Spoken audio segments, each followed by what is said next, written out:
അങ്ങനെ നമ്മൾ സാധാരണ തെരഞ്ഞെടുപ്പ് കാലത്തൊക്കെ അജിംസ് അതായിരിക്കും ഉദ്ദേശിക്കുന്നതെന്ന് എനിക്ക് തോന്നുന്നു. തെരഞ്ഞെടുപ്പ് പ്രചരണത്തിൻ്റെ ഏറ്റവും അവസാന ഘട്ടത്തിലേക്കൊക്കെ എത്തുന്ന സമയത്ത് എ കെ ആന്റണി വന്ന് അജണ്ട നിശ്ചയിച്ചുകൊണ്ടുള്ള വാർത്താ സമ്മേളനം നടത്തുന്ന ഒരു രീതി കോൺഗ്രസിൽ പതിവായിട്ട് ഉണ്ട്. പക്ഷേ ഇത്തവണ പ്രതിരോധത്തിൽ നിൽക്കുന്നിടത്തേക്ക് നിന്നും മുന്നോട്ട് പോകുന്നതിനുള്ള ഒരു ഊർജ്ജം സൃഷ്ടിക്കാനാണ് എ കെ ആന്റണിയുടെ വാർത്താ സമ്മേളനത്തിലൂടെ കോൺഗ്രസ് ശ്രമിച്ചത് എന്നുള്ളത് വസ്തുതയാണ്. പക്ഷേ അദ്ദേഹം ആ വാർത്താ സമ്മേളനത്തിൽ പുറത്തുവിടണമെന്ന് പറഞ്ഞ റിപ്പോർട്ടുകൾ അടക്കം പൊതുസമൂഹത്തിന് മുന്നിൽ ഉള്ളതാണ്. പക്ഷേ അപ്പോഴും ഇത്തരം ഒരു കാര്യം നിയമസഭയ്ക്ക് മുന്നിലേക്ക് മുഖ്യമന്ത്രി അടക്കമുള്ളവർ കൊണ്ടുവന്നതിനെ എ കെ ആന്റണിയുടെ വാർത്താ സമ്മേളനത്തിന് ശേഷം മറ്റൊരു ആംഗിളിലേക്ക് കൊണ്ടുവരാൻ ഇപ്പോൾ കോൺഗ്രസ് നേതൃത്വം ശ്രമിക്കുന്നുണ്ട്. അതായത് മുഖ്യമന്ത്രി അടക്കമുള്ളവർക്ക് പുതുതായി ഒന്നും പ്രതിപക്ഷത്തിനെതിരെയോ മറ്റോ പറയാനില്ല.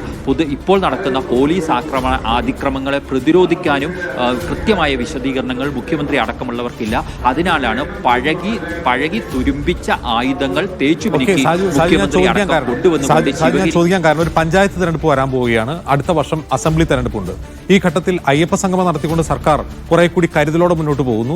ശിവഗിരി വിഷയം നിയമസഭയിൽ ഉന്നയിച്ചതോടെ അവിടെ കുറെ കൂടി ഒരു നേട്ടമുണ്ടാക്കാൻ, അപ്രഹാരമുണ്ടാക്കാൻ സർക്കാരിന് കഴിയും എന്നിടത്താണ് ആ റിപ്പോർട്ട് പുറത്തുവിടണം എന്ന് ആന്റണി ആവശ്യപ്പെട്ടത്. അത് പുറത്തുണ്ടെന്ന് ഒരുപക്ഷെ ആന്റണിക്ക് അറിയാമായിരിക്കാം.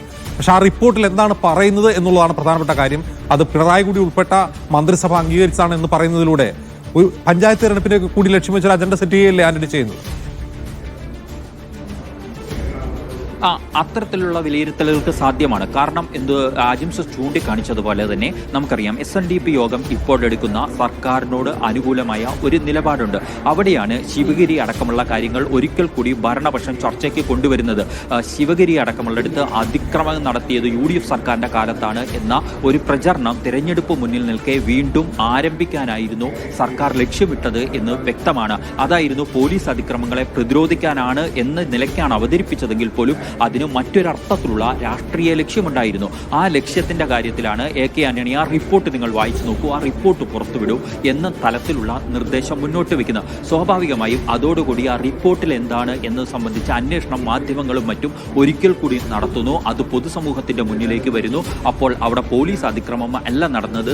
ഹൈക്കോടതിയുടെ കോടതി അലക്ഷ്യ നടപടികളെ മറികടക്കാനായി ഹൈക്കോടതി നിർദ്ദേശപ്രകാരം നടത്തിയ ഒരു പോലീസ് നടപടിയാണ് എന്നും അതുപോലെ തന്നെ കെ നായനാർ സർക്കാരിന്റെ കാലത്ത് അവർ തന്നെ നിയോഗിച്ച ജുഡീഷ്യൽ അന്വേഷണ കമ്മീഷൻ പോലീസിന് ഇക്കാര്യത്തിൽ ക്ലീൻ ചിറ്റ് നൽകിയിട്ടുണ്ട് എന്നുള്ള കാര്യം പൊതുസമൂഹത്തിന്റെ മുന്നിലേക്ക് കൊണ്ടുവരാൻ എ കെ ആന്റണിയുടെ ഈ നീക്കത്തിലൂടെ ഒരിക്കൽ കൂടി കഴിഞ്ഞു എന്നുള്ളത് വസ്തുതയാണ്. അവിടെ ഏകപക്ഷീയമായ ശിവഗിരിയുമായി ബന്ധപ്പെട്ട് നിൽക്കുന്ന SNDP വോട്ടുകളെ സ്വാധീനിക്കാനുള്ള സർക്കാരിന്റെ ശ്രമത്തിന് ഒരു വിലങ്ങ് തടി തീർക്കാൻ എ കെ ആന്റണിയുടെ ആ ശ്രമത്തിലൂടെ കഴിഞ്ഞു എന്ന കാര്യത്തിലും സംശയമില്ല. അജിംസ് സൂചിപ്പിച്ചതുപോലെ തന്നെ തദ്ദേശ തെരഞ്ഞെടുപ്പ്, അതിനു പിന്നാലെ നിയമസഭാ തെരഞ്ഞെടുപ്പൊക്കെ വരാനിരിക്കെ ഈ വോട്ട് ധ്രുവീകരണത്തിന്റെ ഒരു ഫാക്ടറിനെ പൊളിക്കാനുള്ള ഒരു ശ്രമം കൂടി ഇതിലൂടെ കോൺഗ്രസിന് നടത്താനായി. പക്ഷേ അത് നിയമസഭയ്ക്കുള്ളിൽ നടത്താനായില്ല. പുറത്ത് എ കെ ആന്റണിയെ പോലെ 85 വയസ്സ് കഴിഞ്ഞ മുതിർന്ന നേതാവ് തന്നെ വീണ്ടും കളത്തിലിറങ്ങി നീക്കം നടത്തേണ്ടിടത്തേക്ക് എത്തി എന്നുള്ളതാണ് മറ്റൊരു വസ്തുത.